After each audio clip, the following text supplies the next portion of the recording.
Yay, I'm live. Let's just make sure this mic is on. Hey, what's up, everybody? This is Stacy Storino from the Mama Saga. I'm a mother and an attorney by day. I've been an attorney since about December of 1998 in New York State.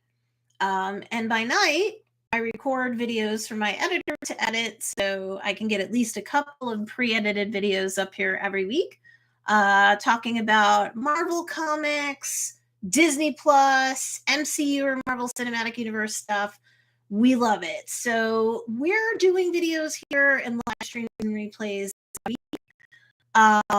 And I'd like to get to daily content. I just have to work that into my current workday schedule here. But usually you can get like several videos every week here. So if you haven't subscribed already, I read comments, I often comment back, and also I do take ideas for videos to do. And if I choose your Marvel related video idea, I will give you a shout out in the videos, as I've done a couple times already. And I owe at least 2 more people their pre-edited videos, and this will probably come out next week. Okay, so I want to break down in a couple of live streams / replays.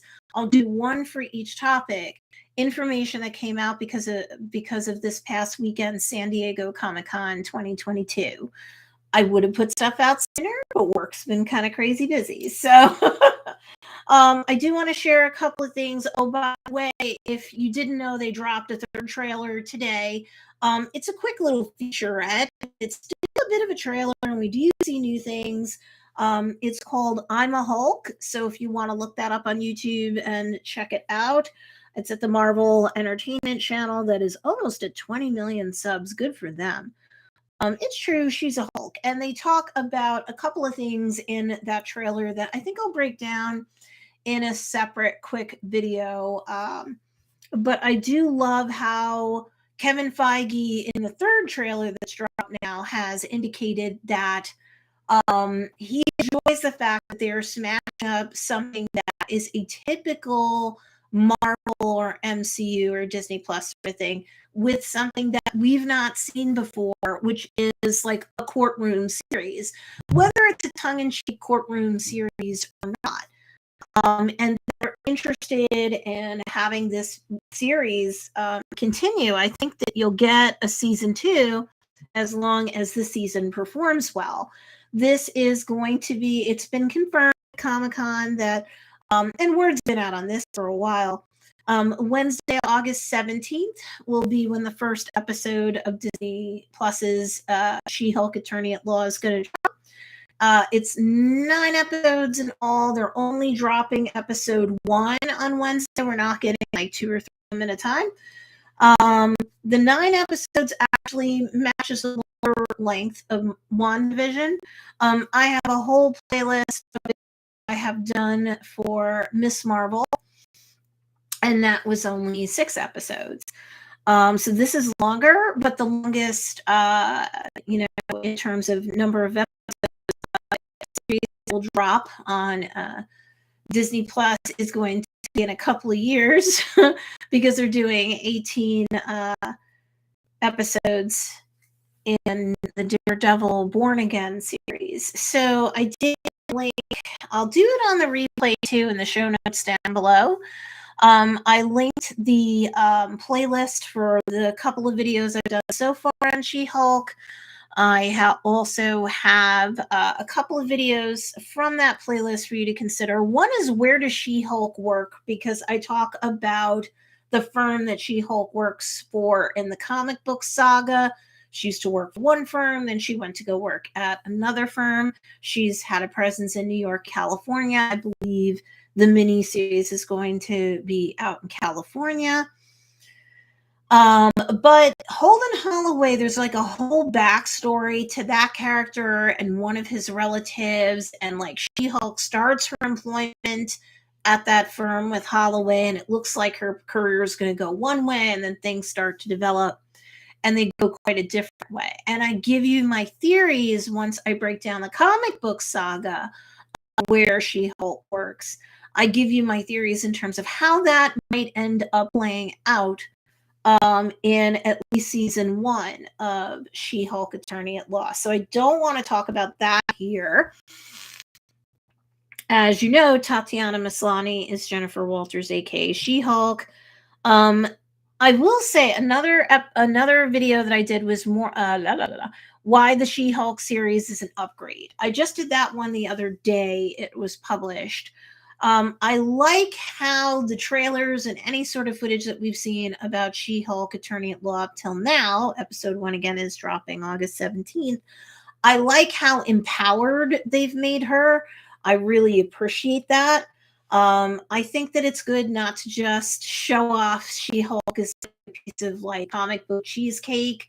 I do like how they're giving female superheroes like a strong feminist kind of treatment.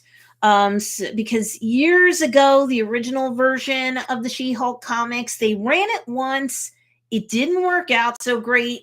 Then they ran it again. That was a whole lot better. Dan Slott got involved. I think the storyline kind of elevated with him in terms of the comic book saga. But overall, the way they used to treat She-Hulk, it's like she had all these gravity-defying curves and everything, barely their clothing, and maybe there's a storyline. Yes, she broke the fourth wall before even Deadpool did it, and that was cool, but I kind of like the way things are going with She-Hulk right now.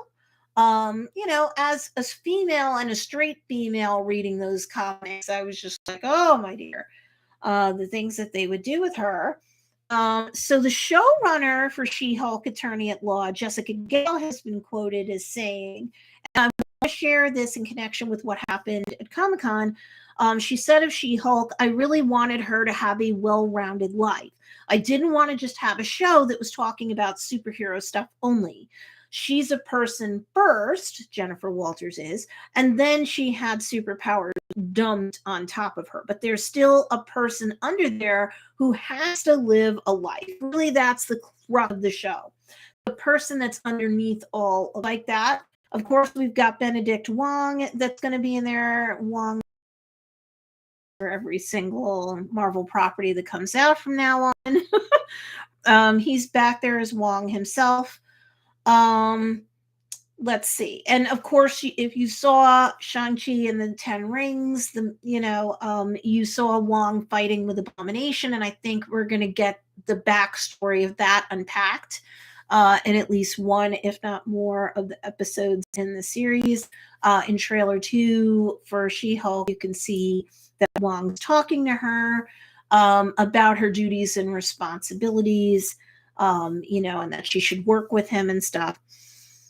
And if you've seen the trailer, you know that she's set up by her partner Holden Holloway to represent the Abomination. And she talks about how she's got like a conflict of interest because Emilia Blonsky, aka the Abomination, tried to kill her cousin the Hulk a couple of years ago, and that was a non-Kevin Feige MCU production of the Hulk, but still it's canon to the story.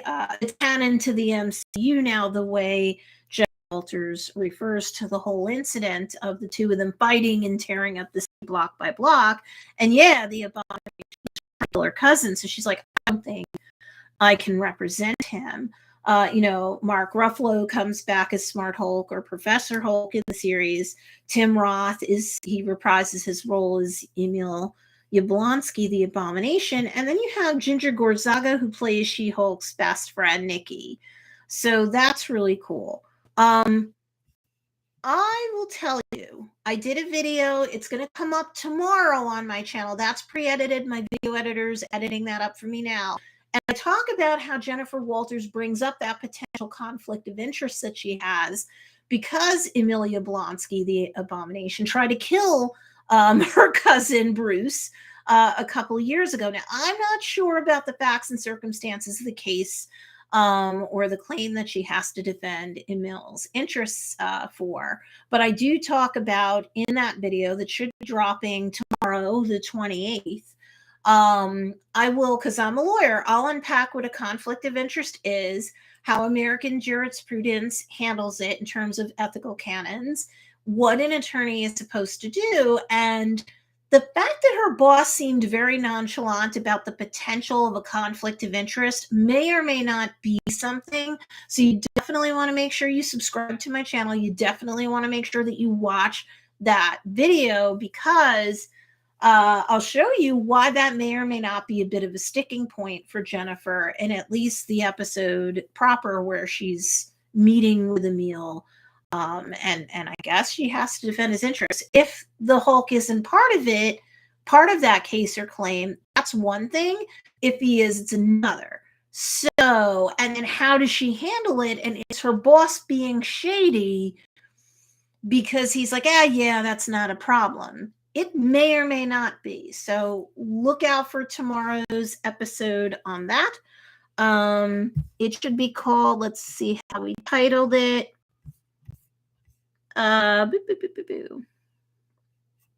Yeah, She-Hulk's Conflict of Interest. That's the name of the case. That's for tomorrow. So make sure that you see that in the show notes below. I will make sure that I've linked the playlist that all of my She-Hulk material will be in. If you loved Miss Marvel, I have a whole playlist of all my videos there. And of course, every Wednesday I will go live after each episode of She-Hulk Attorney at Law drops. Remember, there's 9 of them. One is coming out a week. The first day they're only dropping the one video, which is fine, the first episode. So I'll be sure to do live reactions every week on this channel. And again, in the comments down below on my lives, replays, and edited videos, if you have a Marvel video related suggestion and I take you up on it, I'll give you a shout out like I've done to a couple of my community members in the corresponding video that I make. Hey, Jonathan, thanks so much. You're my fan. I appreciate it, my friend. Cool. So that's my take on what was revealed about She-Hulk Attorney at Law from San Diego Comic-Con 2022. I'm going to go live a bunch more times today, maybe even into tomorrow, on everything else that's come out of Comic-Con, so this way you get my take on it. Make sure you subscribe if you haven't, and I will talk to you guys later. Bye.